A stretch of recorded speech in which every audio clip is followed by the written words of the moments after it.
नमस्कार। 24 की खबर देखना आप शुरू कर चुके हैं। मैं आपके साथ कमल कौशिक। 2024 का जो ये चुनाव है इतना ज्यादा महत्वपूर्ण है कि इस चुनाव को जीतने के लिए साम दाम दंड भेद सब कुछ चलेगा और ये दिखाई भी दे रहा है।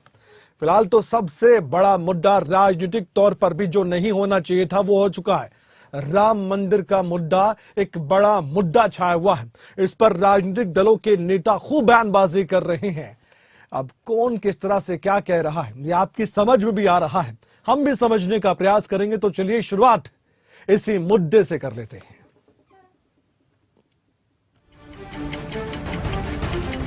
राम मंदिर की प्राण प्रतिष्ठा को लेकर सभी ये इंतजार कर रहे हैं कि कब 22 जनवरी का दिन आएगा, क्योंकि पूरे देश में एक उत्साह का माहौल जरूर है, इसमें कोई शक की बात नहीं है। लेकिन साथ ही इसे और पवित्र बनाने के लिए सरकारें अपने स्तर पर प्रयास भी कर रही हैं। राम मंदिर के प्राण प्रतिष्ठा को लेकर पहले भी ये देखा जा रहा है कि हर तरह से राजनीतिक दल अपनी ओर से ये कोशिश भी कर रहे हैं कि लोगों की भावनाओं का ध्यान भी रखा जाए। एक और ध्यान हरियाणा सरकार ने भी रखा है। जी हां, हरियाणा में 22 जनवरी को ड्राई डे होगा, यानी कि शराब की बिक्री नहीं होगी। निश्चित रूप से हो रहा, और मैंने एक जगह बताया भी है कि ड्राई डे की डिमांड करने वाले 2-3 लोग मेरे पास ऐसे आए जो सेवन करते हैं मद्य का। वो कहते हैं जी उस दिन तो बेशक बंद कर दो, हम भी राम जी के नाम से शायद हमारे जीवन में कोई अच्छाई आ जाए। तो उन्होंने मुझे कहा, तो मैंने विभाग को कहा कि इसके लिए एक योजना बना करके। बात राहुल गांधी की, जो कि अपनी यात्रा को लेकर एक बार फिर से सुर्खियां बटोर रहे हैं। जी हां, पहले भारत जोड़ो यात्रा निकाली गई, लेकिन अब निकाली गई है भारत जोड़ो न्याय यात्रा। दूसरा दिन था और राहुल गांधी के मणिपुर के इम्फाल वेस्ट में दूसरा दिन इस यात्रा का भी बेहद खास रहा कांग्रेस कार्यकर्ताओं के लिए, क्योंकि राहुल गांधी इस दौरान कार्यकर्ता का हौसला तो बढ़ा रहे थे, साथ ही आम आदमियों से भी मिल रहे थे। जो उत्साह था वो कैमरे में भी कैद हुआ है। और ये जो यात्रा है ये कई राज्यों से होती गुजर कर अब चुनाव के मुहायने तक जाएगी।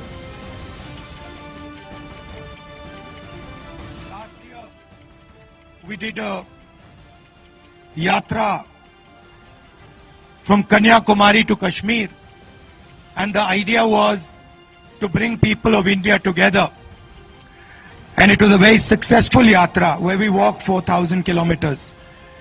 We wanted to do another yatra. अब इसी मुद्दे पर कांग्रेस के नेता खूब तारीफ कर रहे हैं राहुल गांधी की और आलोचना कर रहे हैं प्रधानमंत्री नरेंद्र मोदी की। इसके पीछे का कारण यही है कि राहुल गांधी की यात्रा को लेकर तो उत्साह दिखाया जा रहा है, लेकिन मणिपुर का भी जिक्र हो रहा है। जयराम रमेश ने इसी मसले को उठाते हुए ये भी कहा कि लोग हमसे पूछ रहे हैं कि प्रधानमंत्री नरेंद्र मोदी ने मणिपुर का दौरा क्यों नहीं किया, जबकि राहुल गांधी यहां पर यात्रा कर रहे हैं। के पहले कांगपोकपी में राहुल जी ने 2-3 छोटे छोटे सभाओं को संबोधित किया। आज सेनापति के जनता आप देख रहे हैं बड़ी मात्रा में खड़े हुए हैं। कुछ लोग यहाँ सड़क पर खड़े हुए हैं, कुछ लोग छत पर खड़े हुए हैं, पर सब लोग यही सवाल उठा रहे हैं कि राहुल जी आप तो आए हैं, आपका स्वागत है, पर प्रधानमंत्री 8 महीने से क्यों मणिपुर को आने का कष्ट नहीं किया उन्होंने। काफी लोग अपनी बात राहुल जी से कह रहे हैं। आप भी आज सुबह भी बात हुई, सभी अलग अलग समुदाय। और राहुल गांधी की भारत जोड़ो न्याय यात्रा की आलोचना बीजेपी के नेता और उनके विरोधी भी कर रहे हैं। बात अब हो रही है गजेंद्र सिंह शेखावत की। केंद्रीय मंत्री गजेंद्र सिंह शेखावत ने भी इस यात्रा पर कटाक्ष करते हुए यह भी याद दिलाया कि कांग्रेस के शासनकाल में 55 साल के कांग्रेस शासन में नॉर्थ ईस्ट का क्या हाल था, ये राहुल गांधी को जानना चाहिए। उन्होंने ये भी दावा किया कि इस समय मौजूदा सरकार ने, मोदी सरकार ने नॉर्थ ईस्ट के राज्यों का बहुत विकास किया है। पूर्वोत्तर भारत को हमेशा ही 55 साल तक कांग्रेस के शासन में उपेक्षा का शिकार होना पड़ा, और जिस तरह से पूर्वोत्तर भारत को भारत की मुख्य भूमि से अलग थलग करने के षड्यंत्र कांग्रेस के जमाने में हुए थे, आज पूरा पूर्वोत्तर भारत विकास की इस दौड़ में भारत के शेष हिस्सों से प्रतियोगिता करते हुए दिखाई देता है, कम्पीट करते हुए दिखाई देता है। जिस तरह से पूर्वोत्तर भारत का विकास माननीय और वहीं दीपेंद्र हुड्डा भी राहुल गांधी के पूरी तरह से फैन दिखाई दे रहे हैं। उनकी यात्रा को लेकर उन्होंने बधाई भी दी है और राहुल गांधी की तारीफ करते हुए खूब उन्होंने एक के बाद एक बातें की, क्योंकि वो इस यात्रा से लौट रहे थे और उन्होंने कहा कि राहुल गांधी जिस संकल्प के साथ आगे बढ़ रहे हैं वो जनता की भलाई के लिए शुरू हुआ है और जिस भाव से शुरू हुआ है कि हमारा देश, सब लोग देश में आपस में भाईचारे से, प्यार से, प्रेम से देश आगे बढ़े, ये देश में आपसी सद्भाव का एक वातावरण बने, हर वर्ग के साथ न्याय हो, तो ये आज बहुत अच्छी एक यात्रा की शुरुआत की गई है राहुल जी द्वारा। हम उनको बहुत बहुत बधाई देते हैं। ये शुरू हुआ है और जिस भाव से शुरू हुआ है कि हमारा देश, सब लोग देश में आपस में भाईचारे से, प्यार से, प्रेम से देश आगे बढ़े, ये देश में आपसी सद्भाव का एक वातावरण बने, हर वर्ग के साथ न्याय हो, तो ये आज बहुत अच्छी एक यात्रा की शुरुआत की गई है राहुल जी द्वारा। हम उनको बहुत बहुत बधाई देते हैं। हरियाणा के कैबिनेट मंत्री रणजीत सिंह ने भी राहुल गांधी की इस यात्रा पर तंज कसा और ये भी कह दिया कि राहुल गांधी जितनी मर्जी यात्रा कर ले, इससे कोई भी फर्क पड़ने वाला नहीं है।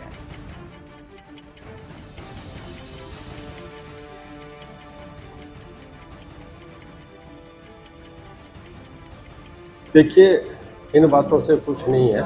मीडिया वाले भी जानते हैं, हम भी जानते हैं, कहीं भी नहीं है। घर घर कांग्रेस गुजरात में भी थी, आपका राजस्थान में भी थी, मध्य प्रदेश में भी थी, छत्तीसगढ़, कहीं घर घर तो रही नहीं, सब जगह बंद घर मिले, उन्हें कुछ मिला ही नहीं। पहले भी राहुल गांधी ने भारत जोड़ो यात्रा की बात की थी और अब भारत जोड़ो। देखिए, डेमोक्रेसी में कोई कुछ, वर्ल्ड का सबसे लार्जेस्ट डेमोक्रेटिक सेक्टर है, 145 करोड़ की आबादी है, किसी को हर अधिकार है कहीं घूमने का, पब्लिक तय करती है। इस वक्त पूरी पार्टी के, पूरे देश के जननायक मोदी जी बने हैं, तो लोग उनके साथ हैं, पूरी तरह साथ हैं। राहुल गांधी के राजनीतिक विरोधी उनकी जमकर आलोचना कर रहे हैं। केंद्रीय मंत्री प्रहलाद जोशी ने भी भारत जोड़ो न्याय यात्रा को लेकर कांग्रेस पर सियासी हमला किया और ये भी कहा कि राहुल गांधी को 65 साल पहले से यात्रा शुरू करनी चाहिए थी, जबकि उनकी उम्र भी इतनी नहीं है। खैर, जब वे खुद यूपीए सरकार में थे तो याद दिलाया गया प्रहलाद जोशी की तरफ से कि वो बेताज बादशाह थे, तो उन्होंने कोई न्याय क्यों नहीं किया। Congress party from the beginning itself, their attitude, you know, even when Somnath Mandir was to be reconstructed and inaugurated, then Rashtrapati wanted, he decided to go there. At that time also, then Prime Minister and the Congress party opposed that move. And in spite of that opposition, then Rashtrapati went there and it was inaugurated, and he also very actively participated as a individual. BJP की नेता जो मर्जी कहें, लेकिन कांग्रेस को यह विश्वास है कि जनता में भरोसा पैदा होगा और राहुल गांधी एक हीरो की तरह उभर कर उस चुनाव में आएंगे जिस चुनाव का इंतजार कांग्रेस पार्टी को 5 साल से है, क्योंकि सत्ता में 10 साल से बीजेपी पूरी तरह से काबिज होने में कामयाब रही है। लेकिन आने वाले वक्त में भी एक बड़ा चैलेंज कांग्रेस पार्टी को दिया जा रहा है। इस यात्रा से उम्मीदें कांग्रेस पार्टी की नेताओं को खूब है कि ये जो न्याय यात्रा है, ये न्याय यात्रा लोगों को आपस में जोड़ेगी और कुमारी सैलजा को भी ये लगता है कि बीजेपी सरकार के कार्यकाल पर सवाल जनता उठाएगी। सभी लोग मणिपुर पहुंचे और राहुल जी ने यात्रा शुरू की, उसका शुभारंभ हमारे अध्यक्ष ने किया और देश को फिर से जब जोड़ने की जरूरत है, आप देखते हैं कि जाति के नाम पर, धर्म के नाम पर बांटने का प्रयास है, लेकिन राहुल जी की न्याय यात्रा देश को एक बार फिर से जोड़ेगी। आज सभी लोग मणिपुर पहुंचे और राहुल जी ने यात्रा शुरू। और कांग्रेस की इसी भारत जोड़ो यात्रा पर करनाल में कृषि मंत्री जेपी दलाल ने भी ये कहा कि ये कांग्रेस तोड़ो यात्रा है। इस न्याय यात्रा के बारे में बोलते हुए उन्होंने आगे ये भी कहा कि राहुल गांधी जब भी यात्रा करते हैं तो उनके नेता उन्हें छोड़कर चले जाते हैं। वहीं बीजेपी जो भारत संकल्प विकसित यात्रा कर रही है, इसके जरिए हम लोगों की समस्याओं को सुन रहे हैं, हम राजनीतिक लाभ लेने के लिए यात्रा नहीं करते। देखिए, हर राजनीतिक पार्टी को अपने कार्यक्रम, अपनी योजनाएं बनाने का अधिकार है, लेकिन राहुल जी भारत जोड़ो यात्रा करते हैं और उनकी जब भी यात्रा शुरू करते हैं, उनके बड़े बड़े पार्टी के बड़े बड़े नेता उनको छोड़ के चले जाते हैं। कांग्रेस तोड़ो जैसी यात्रा ये हो जाती है और हमारा काम ये यात्रा का है जन संदेश यात्रा का कि जनता के दरबार में जाकर के उनकी समस्याएं सुन करके मौके पर उसका समाधान। बिहार के उप मुख्यमंत्री तेजस्वी यादव ने एक बार फिर से बीजेपी को जमकर घेरा और कह दिया कि जब से महागठबंधन बना है तब से भाजपा घबराई हुई है, क्योंकि जिस हिसाब से नौकरियां दी जा रही है, आरक्षण बढ़ाया गया है, जाति आधारित गणना की गई है, इन सब से बीजेपी डर गई है। असल में जब से महागठबंधन बना है तब से भाजपा जो है घबराई हुई है।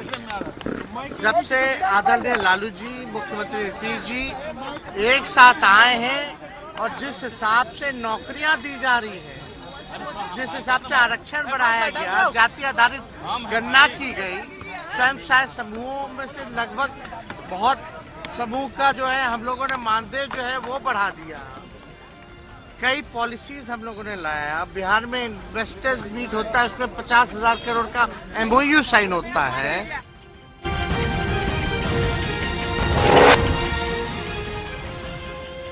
लोकसभा चुनाव से पहले शशि थरूर ने एक थ्योरी भी रखी है कि हम बीजेपी को बहुमत के आंकड़े से नीचे ला सकते हैं। राजनीतिक पार्टियों ने पूरा जोर लगा दिया है और इसी बीच कांग्रेस के सांसद शशि थरूर ने यह कहा है कि अगर हम कई सीटों पर बीजेपी के खिलाफ रचनात्मक रूप से एकजुट हो सकते हैं तो उन्हें लगता है कि हम उन्हें, यानी कि कांग्रेस उन्हें बहुमत के आंकड़े से नीचे ला सकती है, क्योंकि 2019 में देखा जाए तो इतना अच्छा प्रदर्शन किया गया था उनके लिए, यानी बीजेपी के लिए लक्ष्य को पूरा करना थोड़ा मुश्किल होगा। कांग्रेस की हरियाणा में 0 सीट, जबकि राजस्थान में 0, मध्य प्रदेश में 1, बिहार में 1 और कर्नाटक में सिर्फ 1 सीट मिली थी। Is the same one, which is that if we are able to unite in a constructive way against the BJP in a number of seats, I am very confident we can bring them down below the majority mark, because in 2019 they did so well that it will be difficult for them to match that target. Remember, BJP के अध्यक्ष JP Nadda ने लोकसभा चुनाव के लिए दीवार लेखन कार्यक्रम शुरू कर दिया और बीजेपी के कार्यकर्ता उनकी बातों का अनुसरण भी करेंगे। इस दौरान उन्होंने पार्टी के चिन्ह कमल को रंगा। इस दौरान उनके साथ बीजेपी के कई कार्यकर्ता भी मौजूद रहे। आज से हमारा देश भर में दीवार लेखन का कार्यक्रम, वॉल राइटिंग का कार्यक्रम आज से प्रारंभ हो रहा है। एक बार फिर से मोदी सरकार इस स्लोगन के साथ देश भर के हर एक बूथ पर वॉल राइटिंग का कार्यक्रम प्रारंभ होगा और हमारा प्रयास है कि भारतीय जनता पार्टी का एक एक कार्यकर्ता इस दीवार लेखन में अपने आप को और वहीं केंद्रीय मंत्री धर्मेंद्र प्रधान ने भी लोकसभा चुनाव 2024 के मद्देनजर दीवार लेखन कार्यक्रम में शामिल होकर संदेश दिया। इस दौरान केंद्रीय मंत्री धर्मेंद्र प्रधान ने कहा कि 2024 के लोकसभा चुनाव में बीजेपी की जीत होगी। 2024 की लोकसभा चुनाव की प्रचार अभियान शुरू हो गया। आज पवित्र मकर संक्रांति के अवसर पे पार्टी के राष्ट्रीय अध्यक्ष माननीय जेपी नड्डा जी के नेतृत्व में देश में सभी कार्यकर्ता दीवार लिखन काम पे श्री गणेश किए हैं। मेरे को भी सौभाग्य मिला हमारे देवगढ़ जिले में इस पवित्र गांव कंडल में आज दीवार लिखने का आज मेरे को अवसर मिला। अभी गांव-गांव में भारतीय जनता पार्टी के कार्यकर्ता ऐसे ही आशा, हम उड़ीसा में जैसे एक नारा लिख रहे हैं, आशा भरोसा की चिन्ह पद्म चिन्ह। लोकसभा चुनाव को लेकर मायावती का बड़ा बयान सामने आया। 2024 के चुनाव में बीएसपी किसी भी पार्टी के साथ गठबंधन नहीं करने वाली। बीएसपी अकेले ही लोकसभा का चुनाव लड़ेगी। मायावती ने तर्क दिया कि गठबंधन में चुनाव लड़ना उनके लिए नुकसानदायक है। लोकसभा के आम चुनाव होने का भी समय बहुत कम ही रह गया है और यदि इस चुनाव में पार्टी के लोग मेरे दिशा निर्देशों के मुताबिक चलकर व रात दिन कड़ी मेहनत करके अपनी पार्टी का बेहतर रिजल्ट ले आते हैं तो फिर यही इनका इस वर्ष मेरे जन्मदिन का खास तोहफा भी होगा। वैसे मुझे पूरी उम्मीद है कि पार्टी के सभी लोग अपने तन मन धन की पूरी ऊर्जा, शक्ति, एकजुटता तथा आपसी भाईचारे के साथ मिलकर लोकसभा का ये आम चुनाव पूरी दमदारी के साथ ही लड़ेंगे। मायावती ने इस बात पर जोर दिया कि गठबंधन से बीएसपी को नुकसान इसलिए होता है क्योंकि बीएसपी जब गठबंधन में लड़ी है चुनाव तब वोट प्रतिशत उनका तो कम हो जाता है, लेकिन जो गठबंधन में दूसरी पार्टी होती है उनका वोट प्रतिशत बढ़ जाता है। बीएसपी इसलिए अकेले ही चुनाव लड़ेगी।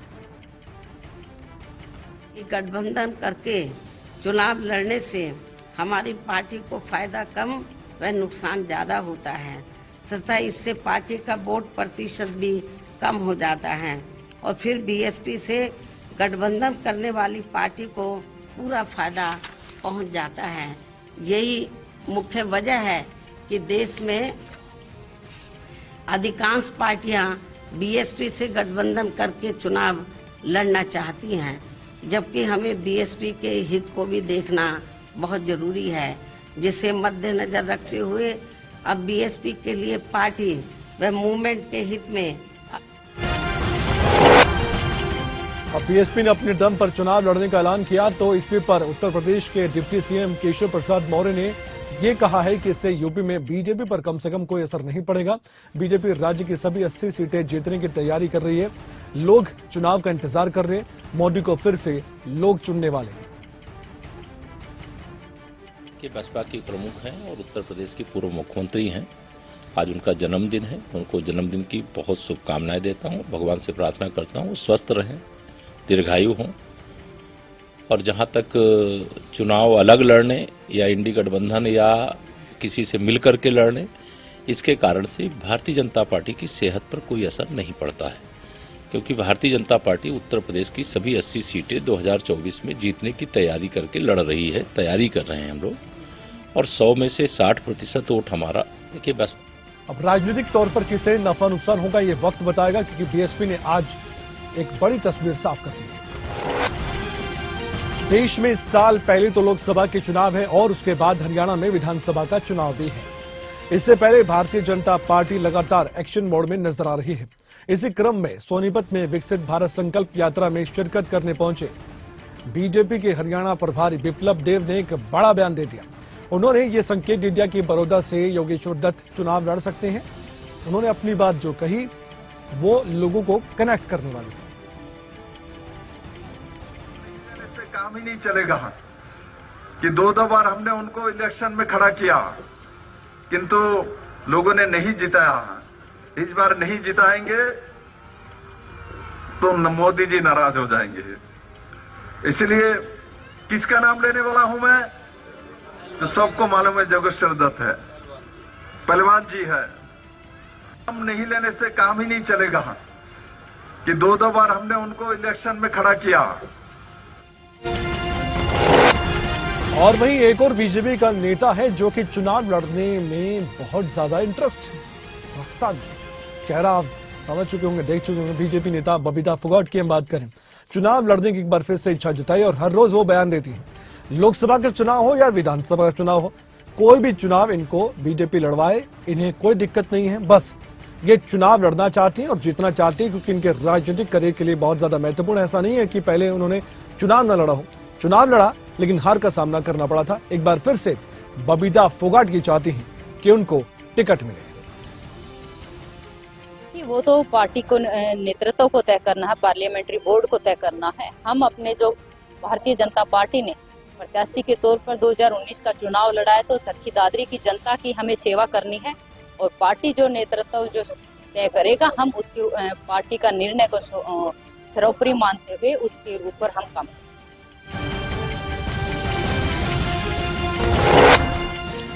कांग्रेस पार्टी के प्रदेश अध्यक्ष उदय भान नारनौल पहुंचे थे, जहां पर उन्होंने पार्टी कार्यकर्ताओं की एक मीटिंग ली और ये भी कहा कि नारनौल से कांग्रेस पार्टी ने घर घर कांग्रेस हर घर कांग्रेस की शुरुआत कर दी है और इसका निर्णय पार्टी ने चंडीगढ़ में आयोजित एक बैठक में किया था। हरियाणा प्रदेश में कांग्रेस की सरकार बनने का दावा फिर से किया गया। आज हमने नारनौल से घर घर कांग्रेस हर घर कांग्रेस अभियान शुरुआत करने का आज हमने शुरुआत करने का निश्चय लिया है। 10 तारीख को हमारी मीटिंग हुई थी चंडीगढ़ में, सारे हमारे प्रदेश के जनरल हाउस की। उसमें ये फैसला लिया था कि इस कार्यक्रम को हम 15 तारीख से शुरू करेंगे और मैंने नारनौल से इसकी शुरुआत करने का यहाँ पर रखा था प्रोग्राम। आज से हम यहाँ पर शुरुआत कर रहे हैं। और हरियाणा आम आदमी पार्टी अध्यक्ष सुशील गुप्ता ने हरियाणा सरकार को एक बार जमकर फिर से घेरा और ये भी कहा कि हरियाणा में बिजली के जो कट है वो ज्यादा लगते हैं और बिजली महंगी भी है, लेकिन दिल्ली और पंजाब में ऐसा नहीं है। लोगों को फ्री में 24 घंटे बिजली मिलती है। आज हरियाणा के घर घर के अंदर चर्चा है। दिल्ली के अंदर बिजली फ्री मिलती है, 24 घंटे मिलती है। पंजाब में बिजली फ्री मिलती है, 24 घंटे मिलती है। परंतु हरियाणा के अंदर लंबे लंबे कट और महंगी बिजली से हर घर परेशान है। हर घर चाहता है कि ये जो बढ़े हुए बिजली के बिल है ये सरकार को माफ करने चाहिए। गलत बिजली को बिल आते हैं, फिर उनको ठीक कराने के लिए अलग अलग तरीके से रिश्वत देनी पड़ती है। कई कई साल ट्यूबवेल के कनेक्शन लगते नहीं। किसान को सरकार चोर समझती है, उसको बिजली के लिए तार डालने की बात कहे तो उसके बिजली काट। चंडीगढ़ से एक अहम खबर सामने आई। चंडीगढ़ मेयर चुनाव से जुड़ी ये बड़ी खबर थी। आम आदमी पार्टी और कांग्रेस के बीच गठबंधन हुआ है। मेयर चुनाव को लेकर जहां मिलकर चुनाव लड़ने का निर्णय लिया इन दोनों पार्टियों ने, यानी कि आम आदमी पार्टी के खाते में मेयर प्रत्याशी आएगा अगर ये गठबंधन में जीतते हैं तो। वहीं अब ये भी ऐलान किया गया है कि जो सीनियर डिप्टी मेयर का पद है वो कांग्रेस के खाते में आ सकता है गठबंधन में अगर जीत मिली तो। जी हाँ, सीनियर डिप्टी मेयर और डिप्टी मेयर के पद के लिए कांग्रेस अपना प्रत्याशी उतारेगी और ये जानकारी पवन बंसल जो कि पूर्व केंद्रीय मंत्री हैं उन्होंने अपनी जुबानी दी। सभी ने इकट्ठे होकर लोकतंत्र के हित में, लोकतंत्र की जो भावनाएं होती हैं उनको बचाने के लिए, उनको मजबूत करने के लिए, जिन पे एक बहुत बड़ी ठेस पहुंची है पिछले समय में, तो उसके लिए सब इकट्ठे हुए हैं और उसी को आगे लेके जाते हुए अब पहला सबसे, अभी दूसरे चुनाव तो अभी बाद में आने हैं लोकसभा के, पहला हमारा कॉर्पोरेशन का ये आ गया। उसी भावना के साथ आने वाले लोकसभा चुनाव के लिए बीजेपी ने कमर कस ली है। ग्रास रूट पर भी तैयारी चल रही है। ऊना जिला मुख्यालय पर स्थित पार्टी कार्यालय दीप कमल में बीजेपी की लोकसभा चुनाव योजना समिति की बैठक हुई और इस बैठक में पार्टी के राष्ट्रीय महामंत्री दुष्यंत गौतम ने मुख्य अतिथि के तौर पर शिरकत की, जबकि बीजेपी के प्रदेश अध्यक्ष राजीव बिंदल भी इस दौरान मौजूद रहे। उन्होंने दावा किया कि आने वाले वक्त में बीजेपी की जीत चारों लोकसभा सीट पर होगी और प्रत्याशी के नाम का ऐलान अगर कोई करेगा तो वो केंद्रीय चुनाव समिति या फिर केंद्रीय पार्लियामेंट्री बोर्ड करेगा। अभी के 2024 आ गया, लोकसभा का चुनाव है। हमने संगठनात्मक दृष्टि से पूरे संगठन को चाक-चौबंद करने का काम शुरू किया है। उसी कड़ी के अंदर ये बैठक है जिसमें आने वाले 2 महीने 3 महीने के अंदर किस प्रकार से पार्टी आगे बढ़ेगी। और उत्तराखंड में भी अब सियासी तौर पर बहुत कुछ देखने को मिल रहा है। देहरादून में अलग अलग दलों के लोगों ने बीजेपी का दामन थामा और बीजेपी में शामिल होने के बाद इन नेताओं ने अपनी खुशी का इजहार किया, जबकि उत्तराखंड के मुख्यमंत्री पुष्कर सिंह धामी ने कहा कि जो लोग आज बीजेपी में शामिल हुए हैं मैं पार्टी की ओर से उनका स्वागत करता हूं और उनका मान सम्मान भी होगा।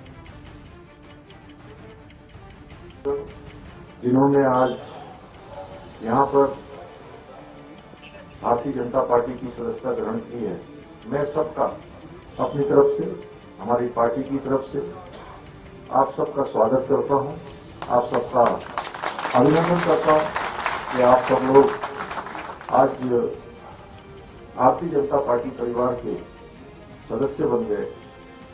और भारतीय जनता पार्टी केवल भारत की ही नहीं बल्कि दुनिया की सबसे बड़ी पार्टी है। समय समय पर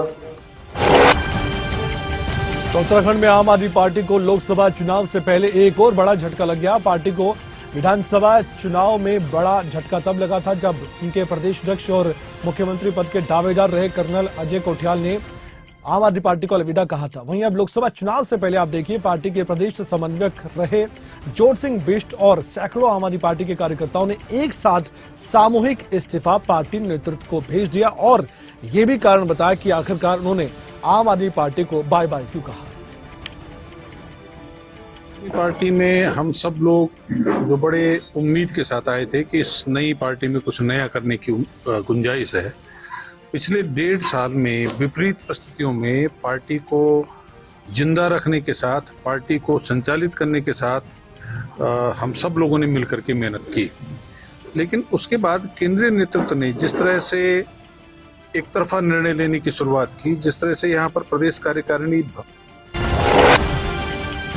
24 की खबर में आज के लिए इतना ही। अपना ख्याल रखिए और देखते रहिए खबरें अभी तक, क्योंकि खबरों का सिलसिला लगातार जारी है। नमस्कार।